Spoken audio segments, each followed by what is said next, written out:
18वीं सदी का राजस्थान। वीरगढ़ का राजमहल, ऊंचे कंगोरे, मोटी दीवारें और विशाल आंगन। रात के समय महल में सन्नाटा और ठंडी हवा एक साथ डर पैदा करती थी। महल के सुरक्षाध्यक्ष रणवीर वर्षों से राजा की सेवा में था। एक सर्द रात, जब महल के लोग अपने कंबलों में दुबके थे, रणवीर और नया रक्षक भीमा आंगन में अलाव के पास बैठे थे। भीमा: रणवीर जी, सुना है ये महल रात को कुछ अजीब हो जाता है, खासकर वो तहखाना। रणवीर गंभीर आवाज में, ये काम सिर्फ भाले और तलवार का नहीं, हिम्मत और होश का भी है। यहां केवल महल नहीं, परछाइयां भी देखनी पड़ती है। तहखाने में कुछ है जो हर रात जागता है। भीमा: कई बार सुना है कि नीचे से कुछ आवाजें आती है, क्या आपने भी कभी कुछ देखा है? रणवीर कुछ कहने ही वाला था कि अचानक दूर तहखाने की ओर से पत्थर घिसने की आवाज आई। दोनों चौंक कर खड़े हुए। रणवीर: चलो चलकर देखते हैं। बहुत दिन से तहखाने की निगरानी में कुछ गड़बड़ी महसूस हो रही है। तहखाना महल के नीचे बना एक पुराना कक्ष, जहां युद्ध में मारे गए योद्धाओं के शवों को सम्मान पूर्वक रखा जाता था। वहीं से रहस्यमयी बदबू और ध्वनि आती थी। रणवीर और भीमा मशाल लेकर नीचे उतरे। दीवारें सीलन से भरी थी, हवा भारी और दमघोंटू थी।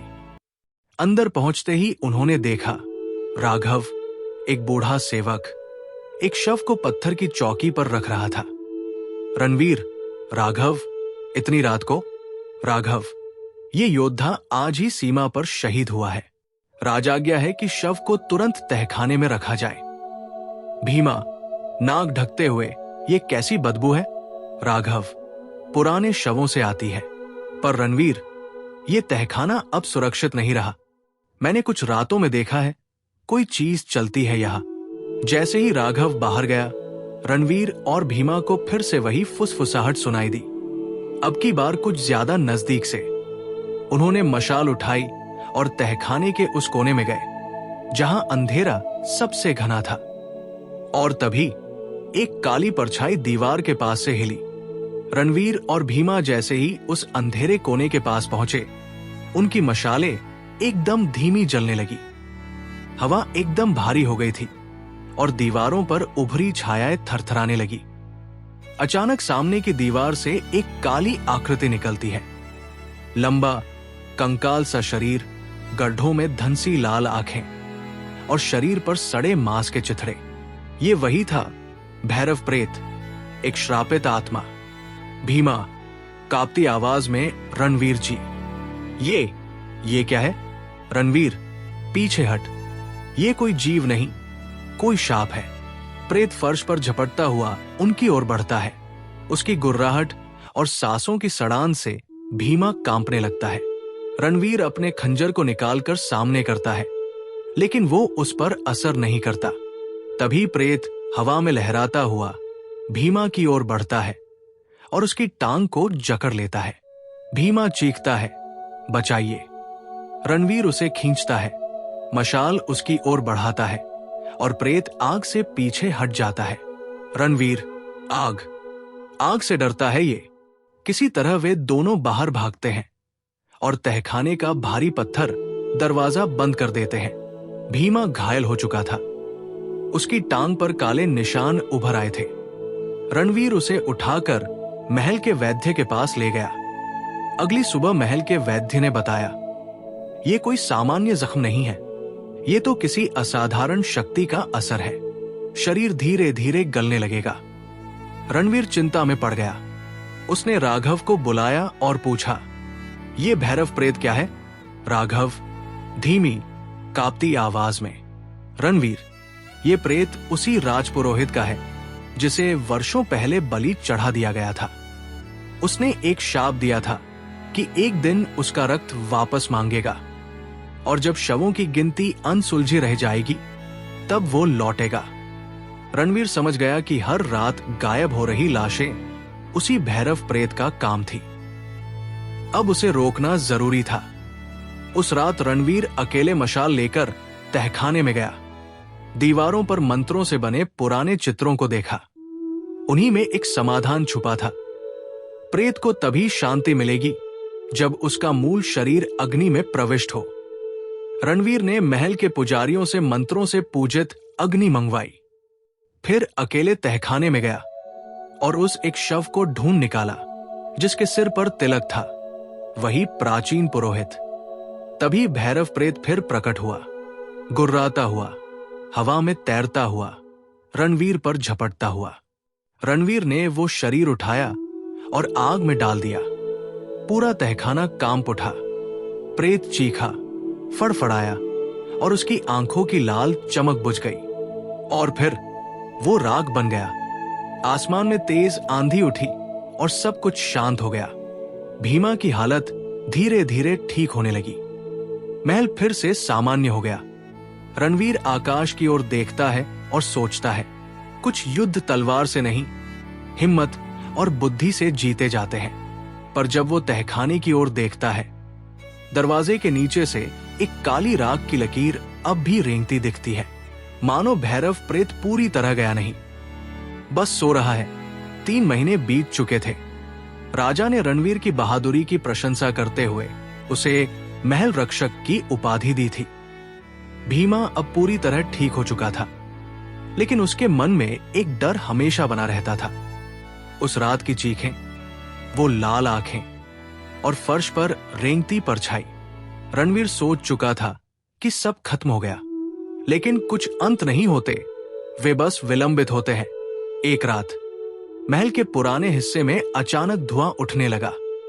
रक्षक दौड़कर पहुंचे, लेकिन अंदर न कोई आग थी न किसी मनुष्य की मौजूदगी।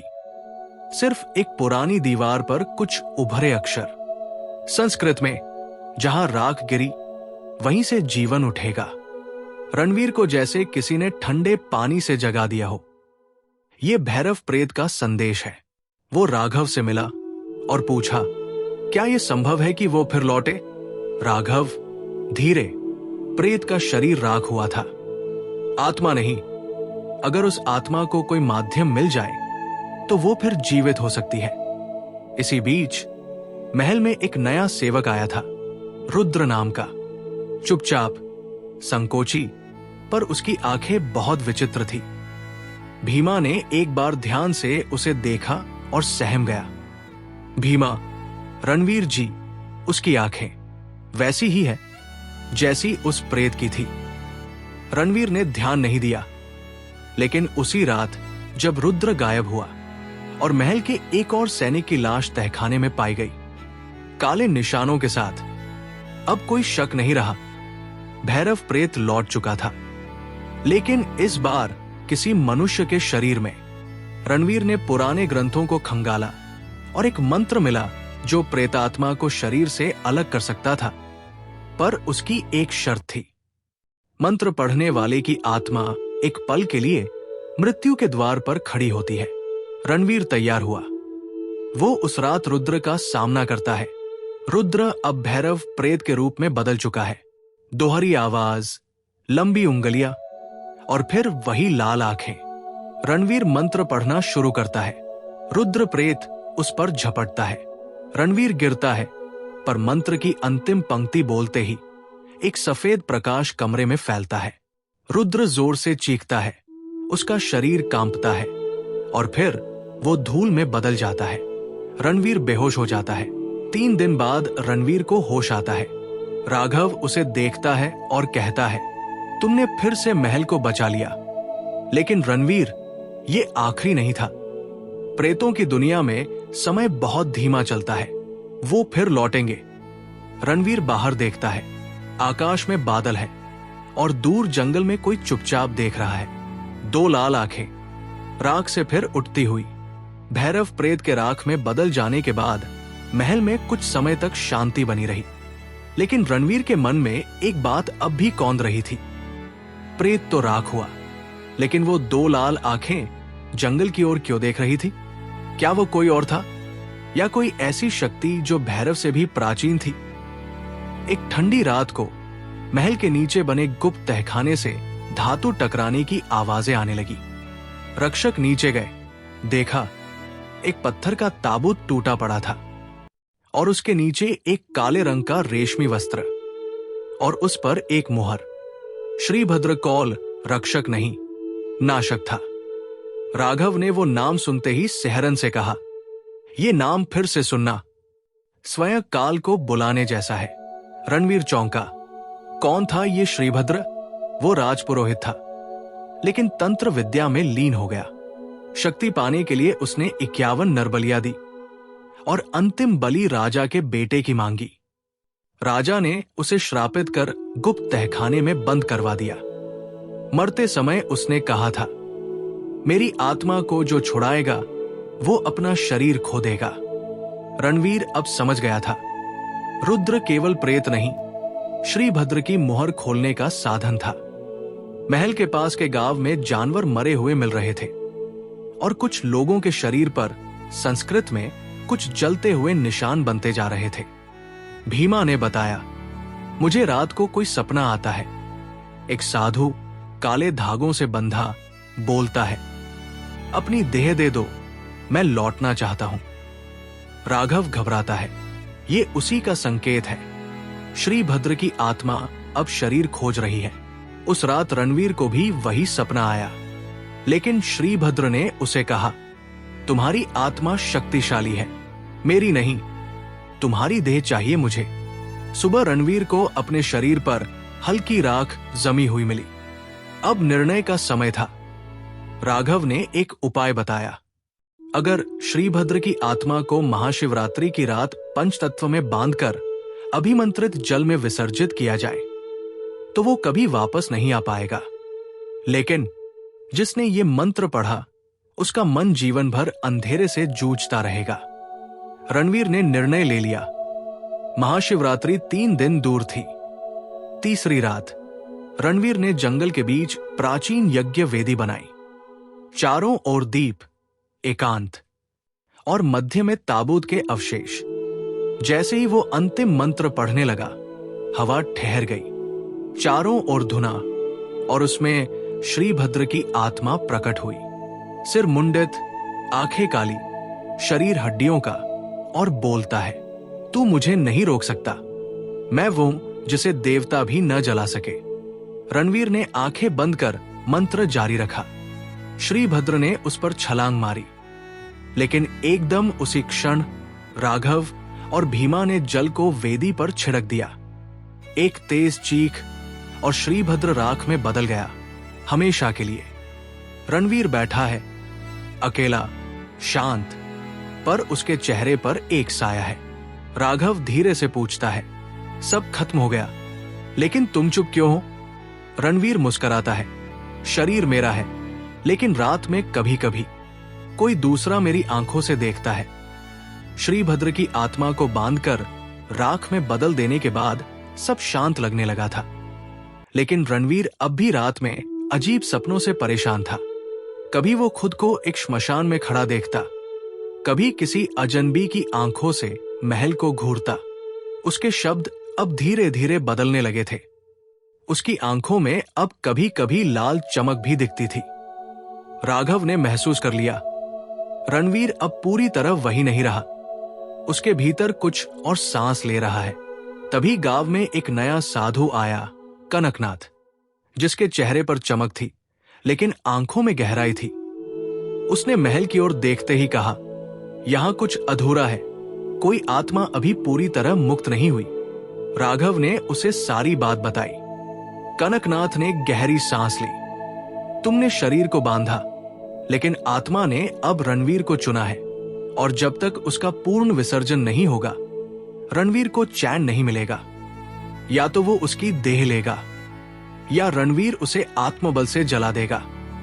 एक रात रणवीर जंगल की ओर खींचा चला गया। वहां उसने खुद को एक जलाशय के किनारे खड़ा पाया। उसकी परछाई पानी में साफ दिख रही थी, लेकिन वो परछाई उसे ही घूर रही थी। तूने मुझे जलाया, लेकिन मैं तेरे भीतर ही पल रहा हूं। अब तू मैं है और मैं तू। वो परछाई बोल उठी। रणवीर ने आंखें मूंदी और मंत्र पढ़ने लगा, लेकिन तभी उसे अपने भीतर एक घुटन महसूस हुई, जैसे सांस रुक रही हो, जैसे कोई उसका गला भीतर से दबा रहा हो। कनकनाथ उसी समय वहां पहुंचा और बोला, रणवीर, ये लड़ाई अब बाहर की नहीं, तेरे मन की है। तू चाहे तो इसे जला सकता है, लेकिन इसके लिए खुद को छोड़ना होगा। कनकनाथ ने रणवीर को पंच तत्वों से बने देवमंडल में बैठाया। उसे बीच में बैठकर महाकाल स्तोत्र पढ़ना था, लेकिन एक शर्त थी। यदि भीतर छुपी आत्मा शक्तिशाली हुई तो तू इसी मंडल में जल जाएगा, लेकिन यदि तेरी आत्मा मजबूत हुई तो तुझे नया जन्म मिलेगा। भय के रक्षक के रूप में रणवीर ने आंखें बंद की और मंत्र का जाप शुरू किया। धीरे धीरे उसकी देह तपने लगी, उसके मुंह से धुआं निकलने लगा और फिर एक चीख, मैं नहीं जाऊंगा, ये शरीर मेरा है। श्रीभद्र की आत्मा चीखी, लेकिन रणवीर डटा रहा। उसकी आंखों से आंसू नहीं, राख बहने लगी। पूरे मंडल में आग फैल गई, लेकिन रणवीर बैठा रहा। मंत्र तेज होता गया, तेज, और फिर एक विस्फोट। सुबह के समय कनकनाथ ने राख से भरे मंडल को देखा। वहां कोई नहीं था, लेकिन ठीक बीच में एक चमकदार पत्थर पड़ा था। उस पर खुदे थे शब्द, भय से लड़ने वाला कभी मरता नहीं, वो रक्षक बन जाता है। गांव में लोगों ने देखा, महल की छत पर एक काला परिंदा बैठा है, जिसकी आंखें चमक रही थी, लेकिन वो डरावनी नहीं थी, सावधान करने वाली थी। रणवीर के बलिदान के बाद महीनों तक सब शांत रहा। महल अब वीरान था, लेकिन वहां अजीब सी शांति थी, न डर न हलचल। लेकिन एक दिन गांव के छोटे बच्चे खेलते खेलते महल के पास पहुंचे। उनमें से एक ने अंदर झांका और डर के मारे चिल्ला उठा, वो परछाई दीवार पर चल रही है। गांव के बुजुर्गों ने यह सुनकर सिर झुका लिया। कनकनाथ, जो अब भी गांव में था, बोला, अंधेरा गया नहीं है, वो बस किसी और रूप में लौट आया है। रणवीर के बलिदान के बाद राघव ने तांत्रिक विद्या छोड़ दी थी, लेकिन जब उसने फिर अंधे साई की बात सुनी तो वो दोबारा महल की ओर गया। दीवारों पर स्याह निशान थे, जैसे कोई पंजों से वहां चढ़ा हो। राघव ने वही पुराना श्रीभद्र संस्कार ग्रंथ निकाला और उसमें एक नई इबारत देखी जो पहले कभी नहीं थी। यदि शरीर राख हो भी जाए, आत्मा तब भी रह सकती है, यदि कोई उसे दोबारा बुला ले। उसने समझा रणवीर की आत्मा अब भी कहीं अटकी है। कनकनाथ ने कहा, रणवीर ने खुद को बलिदान दिया, लेकिन कोई था जिसने उस आग के बीच से उसकी चेतना को खींच लिया। अब वो चेतना बंदी है, आधी इंसान आधी परछाई। क्या हम उसे वापस ला सकते हैं? राघव ने पूछा। हाँ, लेकिन अगर उस आत्मा ने अब अंधेरे को स्वीकार कर लिया हो, तो वो रणवीर नहीं रहेगा, बल्कि वही होगा जिससे रणवीर लड़ रहा था। रात को राघव ने मंदिर में ध्यान लगाकर रणवीर को पुकारा। अचानक मंदिर की दीपक की लौ हिलने लगी, घंटियों की आवाज अपने आप गूंजने लगी और एक काली परछाई राघव के सामने उभरी। उसने धीरे धीरे कहा, तुमने मुझे बुलाया, लेकिन अब मैं वो नहीं जो तुम सोचते हो। राघव सन्न रह गया। वो आवाज रणवीर की थी, लेकिन उसमें एक और परछाई की छाया थी। रणवीर की आत्मा अंधेरे और उजाले के बीच फंसी थी। अब अगली लड़ाई राघव को ही लड़नी थी, लेकिन इस बार रणवीर के ही खिलाफ। महल की खिड़कियों से एक ठंडी हवा झोंक रही थी, जैसे कोई अनजाना साया धीरे धीरे घर के अंदर घुस रहा हो। राघव ने मंदिर में दीपक के पास खड़े होकर गहरी सांस ली। रणवीर की वो काली परछाई अभी भी सामने थी, जिसकी आंखों में लाल चमक और चेहरे पर एक अजीब सी थकान थी। तुम अब कौन हो, रणवीर? राघव ने आवाज कम करते हुए पूछा। परछाई ने धीमे और ठंडे स्वर में कहा, मैं वही हूं जो तुमने जाना और जो तुम्हें डराता है। मैं अंधेरे का पुत्र हूं। मैं रणवीर नहीं रहा, अब मैं उस अंधकार का भाग हूं जो इस महल को छिपाता है। राघव के मन में डर का साया गहरा गया। उसने सोचा, अगर रणवीर खो चुका है अपनी पहचान, तो उसे बचाना कितना मुश्किल होगा। क्या मैं तुम्हें वापस ला सकता हूं? राघव ने उम्मीद भरे स्वर में पूछा। तुम मुझे फिर से वापस नहीं ला सकते, परछाई ने धीरे से कहा, लेकिन तुम्हारे पास एक रास्ता है। महल के अंदर एक प्राचीन शापित वस्तु है, कालवृत्त, जो मेरे अंधेरे को खत्म कर सकता है। अगर तुम उसे लेकर आओगे तो शायद मैं फिर से मनुष्य बन सकूं। राघव ने बिना देर किए महल की तरफ कदम बढ़ाया। महल की दीवारें जैसे खून के निशानों से लथपथ थी। वहां प्रवेश करते ही उसे अपने अंदर एक भारीपन महसूस हुआ। यहां आना आसान नहीं होगा। एक गूंजती आवाज ने उसे चेताया, यहां की परछाइयां तुम्हें अपने घेरे में ले लेंगी।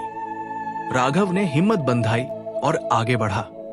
महल के सबसे पुराने कमरे में उसे एक घड़ी मिली जो उल्टी दिशा में चल रही थी। यह वही कालवृत्त था। जब उसने उसे छुआ तो महल में चीखें गूंजने लगी।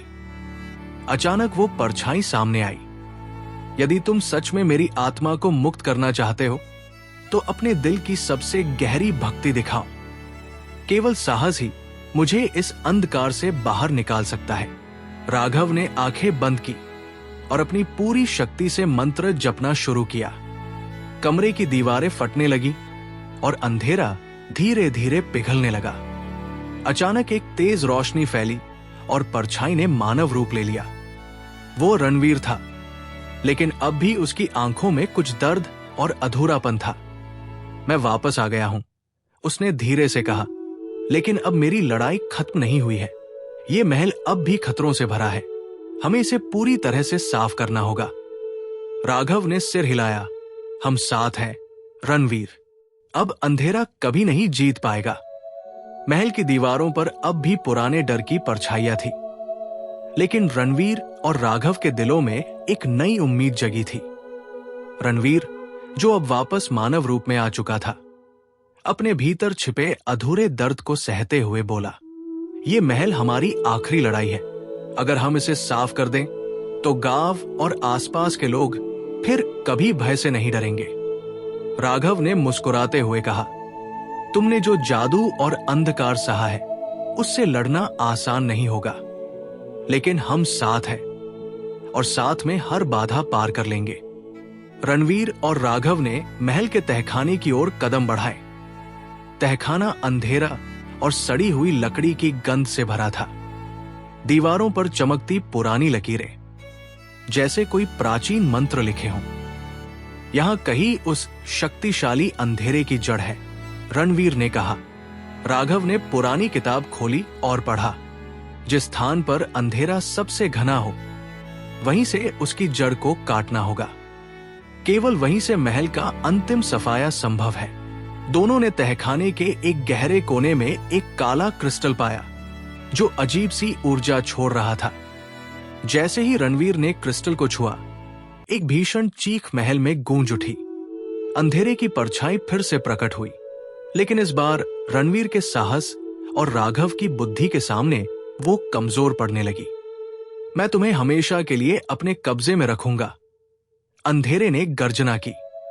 लेकिन रणवीर ने अपनी तलवार उठाई और कहा, तुम्हारे लिए अब कोई जगह नहीं रही। रणवीर ने क्रिस्टल के सामने तलवार मारी और क्रिस्टल टूटते ही अंधेरे का साया छिटक गया। महल की दीवारें रोशनी से भर उठीं और वहां फिर से जीवन की गूंज गूंजने लगी। रणवीर ने मुस्कुराते हुए कहा, यह लड़ाई हमारी जीत है, लेकिन हमें हमेशा सतर्क रहना होगा। राघव ने जवाब दिया, हमने दिखा दिया कि अंधेरे में भी रोशनी की एक किरण होती है। गांव वाले अब निडर थे और महल एक बार फिर से शांति का स्थान बन गया। ये कहानी खत्म हुई, लेकिन रणवीर और राघव की दोस्ती और साहस की यादें हमेशा अमर रहेंगी। कहानी अगर आपको पसंद आई हो तो वीडियो को लाइक करें और चैनल को सब्सक्राइब करना न भूलें। हम फिर लौटेंगे एक और नई डरावनी कहानी के साथ।